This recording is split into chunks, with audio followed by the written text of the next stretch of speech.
Bonjour à tous!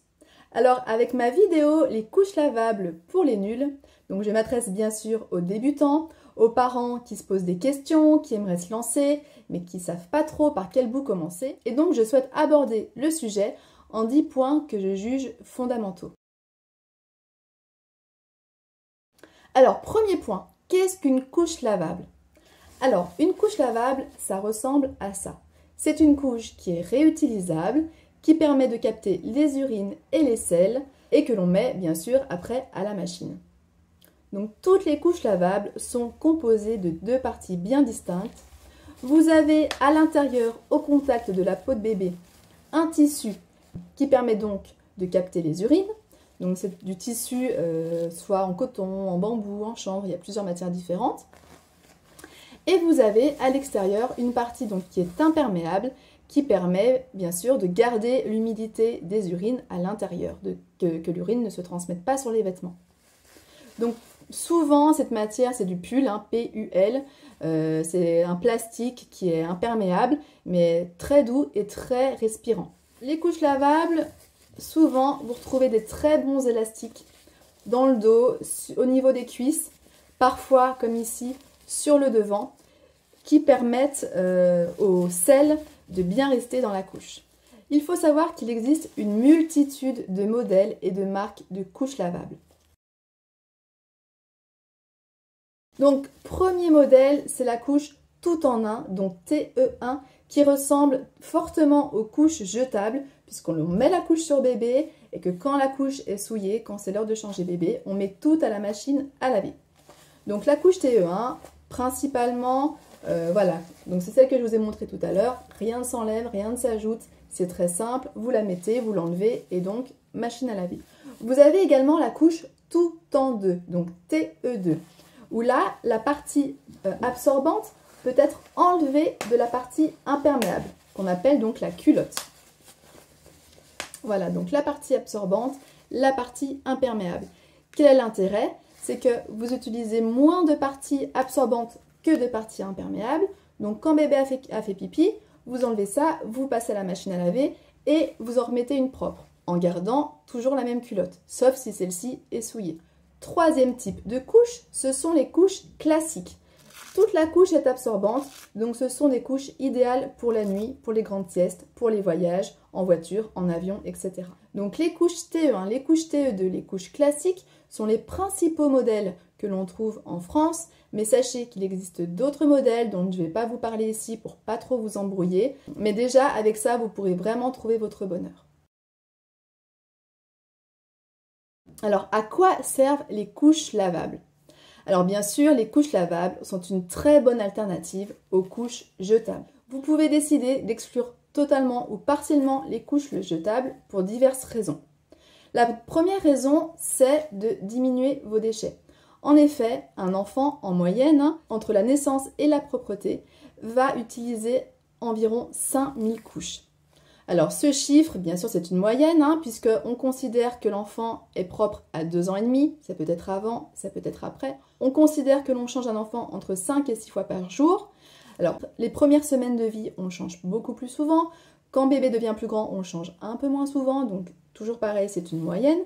Mais 5000 couches jetables, ça représente une tonne de déchets. Donc si vous passez au lavable, bien sûr, vous allez considérablement diminuer le volume de vos poubelles. Donc il faut savoir également que ces 5000 couches jetables représentent à elles seules 4,5 arbres, notamment pour fabriquer la cellulose. Elles représentent aussi 25 kg de plastique issus de 67 litres de pétrole brut. Donc c'est énorme. Bien sûr, les couches jetables, c'est une énormité pour la planète, c'est une énormité écologique. Et donc cette tonne de déchets générée par un enfant en couche jetable n'est pas du tout valorisable. Alors également, vous pouvez vouloir passer en couche lavable pour une raison économique. En effet, alors les couches jetables représentent pour un foyer d'un enfant un budget d'environ 1500 €. Donc c'est toujours pareil, c'est une moyenne si on prend une couche à 30 centimes l'unité. Les couches, il en existe à tous les prix. Les petits prix, les marques distributeurs commencent à 17 centimes la couche et vous pouvez trouver sur internet par abonnement des couches dites un peu plus écolo qui peuvent coûter jusqu'à 54 centimes. Donc à 54 centimes, le budget explose.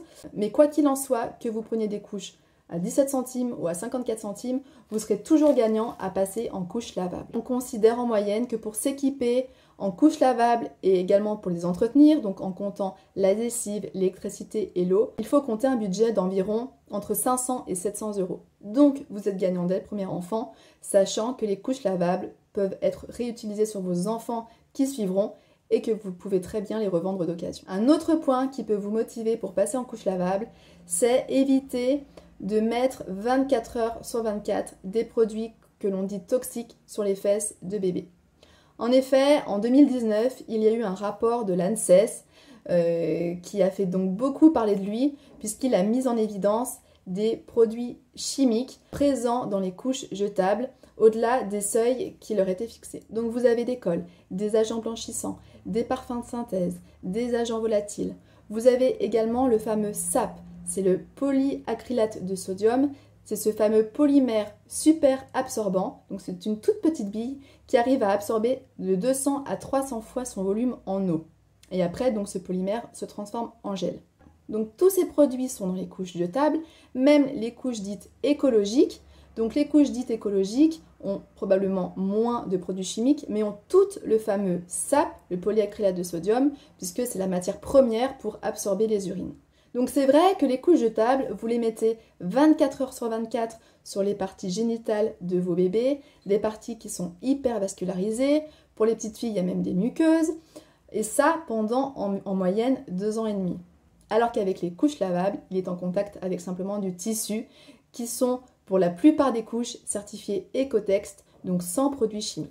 Alors 2 arguments un peu plus légers en faveur des couches lavables, c'est quand même qu'elles sont beaucoup plus jolies qu'une couche jetable, il faut quand même bien l'avouer, et également qu'avec des lavables, vous aurez beaucoup moins de fuites de caca sur vos enfants. Donc là, je parle par expérience, puisque donc pour vous resituer un petit peu, j'ai 2 garçons, j'ai un grand qui a 2 ans et demi et j'ai un petit là qui a maintenant 8 mois. Et j'ai découvert les couches lavables pour mon grand, mais lorsqu'il avait déjà 6 mois. Donc les 6 premiers mois, je les ai passés en jetable et je peux vous dire que quand bébé est allaité, qu'il fait des selles hyper liquides, les selles remontent dans le dos, sur les côtés, ça tache le body, ça tache le pyjama, ça peut tacher également la turbulette. Ce sont des taches qui sont relativement difficiles à faire partir. Donc les couches jetables, même s'il y a quand même des élastiques, ne retiennent pas du tout les selles. Les couches lavables, alors pour le coup, avec les élastiques donc, qui sont présents dans le dos et sur les cuisses, donc ce sont des élastiques assez performants, mais qui sont quand même très doux. Hein. C'est vraiment étudié pour que bébé soit très à l'aise dedans. Donc vous n'avez aucune fuite de sel, ça je peux vous le garantir. Et si jamais vous en avez, c'est que la couche n'est pas adaptée à bébé. 4e point, quand peut-on commencer les couches lavables? Alors sachez que vous pouvez commencer les couches lavables dès la maternité. En effet, il existe des couches spéciales nourrissons, spéciales nouveau-nés, qui ont un écartement ici entre les cuisses qui est plus petit, qui sont moins hautes. Donc ces couches-là sont parfaitement adaptées pour les tout petits bébés, pour leur tout petit corps. Vous avez même sur certains modèles ici des trous, enfin des systèmes qui permettent de laisser passer le cordon quand il n'est pas encore tombé. Mais c'est vrai que j'ai tendance à préconiser, quand c'est votre premier enfant, de ne pas commencer tout de suite. Je conseille d'attendre, de faire connaissance avec lui, de prendre vos marques, puisque c'est vrai que l'arrivée d'un enfant dans une famille, ça bouleverse quand même complètement le quotidien. Donc si c'est votre premier enfant, laissez-vous le temps de rentrer à la maison, de laisser passer quelques semaines, et à ce moment-là, quand vraiment vous serez à l'aise, vous pouvez commencer tranquillement les couches lavables, sans forcément faire exclusivement du lavable, vous pouvez faire un petit peu les deux, mais laissez-vous le temps. Mais sachez que vous pouvez passer vos enfants en couche lavable jusqu'à la propreté, ça il n'y a aucun problème, il y a vraiment des couches lavables pour toutes les morphologies, de toute taille, vous trouvez forcément votre bonheur. Alors combien me faut-il de couches lavables? Alors, tout dépend de l'âge de votre enfant et tout dépend également du nombre de jours entre chaque lessive. Il faut savoir qu'un tout petit bébé, un nourrisson qui est par exemple allaité, qui ne boit que du lait, va être changé très souvent, puisqu'à chaque fois qu'il va téter, il va évacuer. Donc comme il tète entre 8 et 10 fois par jour, voire même parfois plus, il vous faudra entre 8 et 10 couches par jour. Si vous faites une lessive tous les 2 jours, eh bien 8 couches pour le premier jour, 8 couches pour le deuxième jour, et après, il vous faudra encore 8 couches, le temps que les autres soient lavées, soient séchées et soient remontées. Donc pour un nourrisson, je recommande 25, 30 couches. À 30 couches, vous êtes large, mais voilà, pour un lavage tous les 2 jours. Bien sûr, si vous faites un lavage moins régulier, tous les 3 jours, il vous faudra 8 couches de plus. Pour un enfant donc plus grand, à partir de 3 mois, on les change moins souvent, heureusement. On compte en moyenne entre 5 et 7 changes par jour. Donc si on prend le nombre de 6 couches pour le premier jour, 6 couches pour le deuxième jour et 6 couches pour le troisième jour, le temps que vous fassiez la machine, qu'elle sèche, etc. Donc on compte à peu près 20 couches pour être large pour un enfant donc, qui a plus de 3 mois. Alors combien ça coûte tout ça? Alors tout va dépendre des modèles que vous allez acheter. Si vous achetez donc des couches TE1, donc tout en un, qui coûtent environ entre 20 et 30 euros, donc que vous en achetez une vingtaine, 25 x 20, ça fait 500 euros. Donc 500 euros pour s'équiper en TE1, plus environ 150 euros d'eau, d'électricité, lessive pour les entretenir au quotidien. Si vous partez sur un système donc TE2, donc c'est beaucoup plus économique puisque vous allez avoir besoin de 5-6 culottes de protection et donc de toujours 20 absorbants. Donc il faut compter à peu près 100 euros pour l'achat des culottes et entre 150 et 200 euros pour l'achat des absorbants. Donc en TE2, votre budget sera entre 250 et 300 euros, donc plus toujours les 150 euros pour l'entretien. Je conseille également très fortement d'acheter des couches de nuit. Donc les couches de nuit, même si vous faites des lavages tous les 2 jours, tous les 3 jours, il faut plus de 2 ou 3 couches de nuit, puisque par expérience, vous mettez la couche de nuit sur bébé et le temps de le coucher, il refait un caca. Donc là, si vous êtes pile poil au nombre de couches que de nuit, c'est foutu. Donc je vous conseille une ou deux de plus, 3-4 couches de nuit, c'est parfait pour pouvoir passer en couche lavable du H24. Donc bien sûr, il est tout à fait possible de faire un mix couche lavable, couche jetable. Par exemple, couche lavable à la maison, tranquillement, et couche jetable en crèche ou chez la nounou. C'est tout à fait possible. Donc bien sûr, il vous faudra moins de couches lavables. Et bien sûr, il est tout à fait possible d'acheter les couches d'occasion pour réduire les frais. Mais attention à vos achats. En effet, avec votre œil de débutant, il vous sera difficile de distinguer une annonce intéressante d'une arnaque. Méfiez-vous déjà des annonces à des prix très bas qui peuvent signifier des couches qui ont bien vécu. De plus, n'hésitez pas à poser des questions au vendeur comme sa routine de lavage, la lessive utilisée, si les couches ont été portées par plusieurs enfants, quand ont-elles été achetées. N'hésitez pas à demander des photos supplémentaires, notamment de la partie imperméable qui peut fissurer à l'usure et des élastiques qui sont clairement fatigués au niveau des cuisses sur l'exemple que je vous donne. Des taches sur les parties absorbantes peuvent signifier une mauvaise routine de lavage, mais elles ne sont pas rédhibitoires car elles peuvent partir avec un bon décrassage. Et si besoin, faites jouer la protection acheteur présent sur tous les sites d'occasion. Alors, quel est le cycle de vie d'une couche? Donc, tout dépend déjà si vous achetez vos couches neuves ou d'occasion. Si vous achetez une couche neuve, il faut vraiment la laver plusieurs fois avant la première utilisation. 3-4 fois, ça devrait suffire. Pourquoi? Puisque les tissus qui composent ces couches-là, comme le coton, le chanvre, possèdent naturellement des huiles. Donc il faut éliminer ces huiles pour que la couche devienne vraiment très absorbante. Si vous achetez des couches d'occasion, je vous conseille fortement de les laver à la perfection pour pouvoir enlever tous les résidus des urines et des selles des précédents enfants. Donc on appelle ça un décrassage, les laver à 60 degrés, leur faire prendre un bain de percarbonate ou de sanitol, voire même pourquoi pas les désinfecter, vraiment qu'elles soient nickel avant la première utilisation sur votre propre enfant. Une fois que la couche est prête à être mise sur bébé, donc vous lui mettez environ entre 2h30 et 4h pour les modèles de jour, sachant que là les modèles de nuit, vous pouvez largement les laisser 12 heures sans aucun problème. Quand la couche donc a été utilisée, vous la stockez dans un endroit sec, aéré, donc par exemple dans une corbeille avec des trous. Comme ça, les couches sèchent, mais donc il faut savoir qu'une couche qui est pleine d'urine ne sent pas du tout mauvais. Une fois que vous avez 15-20 couches, Vous faites des machines spéciales couches. Enfin, moi, personnellement, je fais ça comme ça et ça me réussit très bien. Donc, vous lavez vos couches. Alors, il est très important de respecter la routine de lavage en 2 cycles. Un premier cycle pour rincer les couches, enlever le maximum d'urine et de sel. Donc, un rinçage d'au moins 30 minutes à froid sans lessive. Puis ensuite, un cycle long. Donc, moi, je préconise coton à 60 degrés. Donc là, avec de la lessive. Et vos couches ressortiront toutes propres. Ensuite, vous les faites sécher sur l'étendage. Certaines couches passent également au sèche-linge. Puis ensuite, vous les rangez et vous pouvez donc ensuite les réutiliser. Alors après, je déconseille fortement les lessives un petit peu maison. Donc là, je parle par expérience. Ça peut faire bondir certaines mamans. Mais j'ai testé donc déjà la lessive à la cendre, alors la catastrophique. Et également la lessive à base de savon de Marseille. Donc j'avais une recette, je l'ai suivie, mes couches ne ressortaient pas propres, elles s'encrassent aussi, c'est-à-dire qu'elles ne sont pas lavées correctement, elles peuvent devenir un petit peu imperméables, alors qu'avec la lessive donc en poudre industrielle, je n'ai eu aucun problème, mes couches ressortent vraiment toutes propres. Donc après à vous de choisir, c'est possible que j'avais la mauvaise recette de lessive maison, beaucoup de mamans utilisent la lessive maison pour laver leurs couches. Moi, ça ne m'a pas réussi, mais faites comme vous le souhaitez. Par contre, des points importants, ne jamais utiliser de javel, de balle de lavage, d'adoucissant qui va rendre la partie absorbante imperméable. Tout ça, c'est complètement inutile pour les couches lavables. Alors, 7e point, que faire du caca?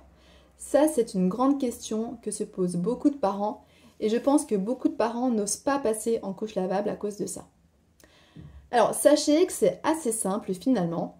Alors, les fabricants de couches lavables vendent des voiles. Donc là, vous avez un voile jetable que vous déposez au fond de la couche qui va recueillir les selles. Et ensuite, donc quand bébé a fait caca, soit vous mettez le tout à la poubelle, soit vous secouez comme ça le voile sur les WC pour faire tomber les selles dans les toilettes et vous mettez le voile à la poubelle. Surtout, ne pas mettre ce voile au WC, puisque même s'il est dit biodégradable, il n'aura jamais le temps de se dégrader entre le moment où vous tirez la chasse et le moment où il arrive à la station d'épuration. Donc ça fait beaucoup de dégâts dans les stations d'épuration. Donc un voile comme ça, s'il n'est pas souillé de sel, vous pouvez très bien le laver 2-4 fois. Il va un petit peu se dégrader, mais vous pouvez très bien les réutiliser quand même. Vous pouvez également mettre des voiles lavables. Donc là, ce sont des voiles en micropolaire, donc ils sont vraiment tout doux. Sur ces voiles, le caca en fait n'accroche pas. En général, vous le secouez et le caca tombe. Sauf si vraiment votre enfant a la diarrhée. Hein. Ça, c'est encore une autre paire de manches. Mais si c'est ça, au pire, vous passez en jetable les quelques jours où votre enfant est malade. Donc ces voiles sont très bien, puisqu'en plus, ils garantissent l'effet au sec. C'est-à-dire que votre enfant ne sent pas l'humidité grâce à la micropolaire. C'est vraiment très doux. Alors personnellement, je n'utilise pas de voile. Les cacas, quand il y a caca dans la couche, je prends une petite cuillère et je racle sur les toilettes. Il m'arrive d'utiliser ces voiles, mais plus pour leur propriété effet au sec que pour le fait de recueillir les selles. Ce n'est pas du tout indispensable. Alors en 8e point, je voulais vous parler des inconvénients des couches lavables, puisque bien sûr il existe quand même des inconvénients. Le premier, c'est de faire des machines à laver. Alors personnellement, quand j'avais un seul enfant en couche lavable, j'en faisais tous les 3-4 jours. Maintenant que mes 2 enfants sont en couche lavable, j'en fais tous les 2 à 3 jours. Après, tout dépend de la capacité de votre machine à laver. Il y a plusieurs facteurs qui rentrent en compte pour le nombre de machines. Mais quoi qu'il en soit, il faudra laver vos couches. Ensuite, il faut les faire sécher. Il faut les monter. Alors, qu'est-ce que ça veut dire les monter? Quand vous avez une couche TE1 comme ça, il n'y a rien à faire. Hein. Vous la faites sécher et la couche, elle est déjà toute faite. Mais quand vous avez une couche TE2, il faut prendre l'insert, le plier et le repressionner sur les couches. Alors c'est toujours pareil, tout dépend des modèles. Mais globalement, c'est ça. Il faut remonter la couche pour qu'elle soit prête à être utilisée. Alors malheureusement, ce que je peux voir lors de mes ateliers découvertes couches lavables ou lorsque les parents viennent me chercher des kits de location, je me rends compte que c'est principalement les mamans qui sont à l'origine de cette démarche. Souvent, les papas suivent, disent « ok », Mais il y a des cas où les papas, ou tout du moins l'entourage, n'est pas vraiment pour le passage en couche lavable, trouve que c'est compliqué, que ça demande malheureusement du temps, etc. etc. Et un inconvénient, c'est que ça peut demander une charge supplémentaire pour la maman. On parle beaucoup de la charge mentale et c'est vrai que si le papa ne suit pas ou est en désaccord total, ça peut faire une charge vraiment importante pour la maman qui doit donc les entretenir, les poser sur bébé, qui doit en plus convaincre son entourage de les utiliser et ça peut être un petit peu pesant. Dernier point, c'est que la couche lavable n'est pas toujours en adéquation avec les modes de garde. Certaines crèches acceptent les couches lavables, d'autres non. Certaines nounous acceptent les couches lavables, d'autres non. Personnellement, ma nounou ne connaissait pas du tout les couches lavables. Je lui ai montré, elle a accepté et il n'y a eu aucun souci. Mon fils était du coup en couche lavable 24 heures sur 24. Certaines autres nounous ont malheureusement des expériences un petit peu négatives en couche lavable. Mais sachez que si vous trouvez la couche qui correspond à votre enfant et à vous-même, hein, bien sûr, il n'y a pas de raison que ce soit plus compliqué à gérer qu'une couche jetable. 9e point, comment commencer en couche lavable? Alors, plusieurs solutions. Soit vous passez par un kit de location, comme ce que je propose à la couche culottée. Pourquoi? Puisque ça vous permet de tester plusieurs modèles de couches, les TE1, les TE2, les couches classiques, avec plusieurs marques différentes. Donc comme ça vous permet de vraiment cibler la couche que vous appréciez et qui correspond à la morphologie de bébé. Si vous n'êtes pas très chaud pour la location, sachez que les marques proposent des kits d'essai pour justement essayer leur couche. Par exemple, un kit d'essai de la marque Happy Afrique, comme j'ai là, va vous vendre une culotte avec plusieurs absorbants. Ça vous permet de tester sans investir beaucoup d'argent dans un modèle de couche. En tout cas, ce que je déconseille fortement, c'est de vous équiper en une seule marque que vous ne connaissez pas. Même si on vous l'a conseillé, elle peut ne pas correspondre à votre enfant et donc c'est vraiment de l'argent foutu en l'air. Vraiment, essayez plusieurs modèles avant de vous équiper entièrement. Et une autre solution, c'est également d'acheter des couches d'occasion sur Le Bon Coin, sur Vinted. Alors en bon état, hein, soyez vraiment méfiants sur les annonces que vous pouvez voir sur les sites d'occasion. Mais voilà, vous pouvez vous équiper comme ça de plusieurs marques à un prix plus intéressant que du neuf. Dernier point, comment réussir en couche lavable? Déjà, surtout, ne vous mettez pas la pression. C'est pas parce que vous mettez des couches jetables sur vos enfants que vous êtes des mauvais parents. Commencez doucement, mais sûrement. Commencez par quelques modèles, pas tout le temps, et c'est là où vous allez apprendre à les utiliser, à ce que les couches lavables rentrent dans votre quotidien. Surtout, ne vous dites pas, dès demain, je veux passer en lavable 24 heures sur 24. Là, vous risquez d'être un petit peu déçu et de faire marche arrière. Comme je disais, essayez plusieurs modèles, plusieurs marques de couches pour voir ce qui correspond vraiment à votre enfant. Surtout, ne soyez pas influencé par votre entourage. Voilà, les grands-parents, les parents, les copains qui vont vous dire « mais les couches ça pue, les couches tu vas consommer plus d'eau, les couches tu vas galérer ». Vous allez en entendre des vertes et des pas mûres. Moi je vous conseille, c'est de dire oui, oui, oui, tout en restant concentré sur votre objectif et vous allez y arriver sereinement. Et dernier point, persévérer, même si vous avez des fuites de pipi au début, même si vous avez une mauvaise routine. Pensez bien que les expériences sont enrichissantes. Personnellement, j'ai eu des soucis au début puisque je m'étais pas assez renseignée sur le lavage, sur les couches. Donc j'ai eu pas mal de problèmes. J'ai persévéré, je me suis beaucoup renseignée et maintenant les couches lavables à la maison, c'est un véritable succès. La couche culottée est là pour vous accompagner, pour vous aider à franchir ce pas des couches lavables. Et surtout, n'hésitez pas à me poser des questions puisque j'estime que pour passer en couche lavable, c'est important d'être accompagné. Si vous avez apprécié le contenu de cette vidéo, s'il vous a été utile, n'hésitez pas à mettre un petit pouce vers le haut et n'hésitez pas à vous abonner. Et on se retrouve bientôt pour une nouvelle vidéo sur les couches lavables.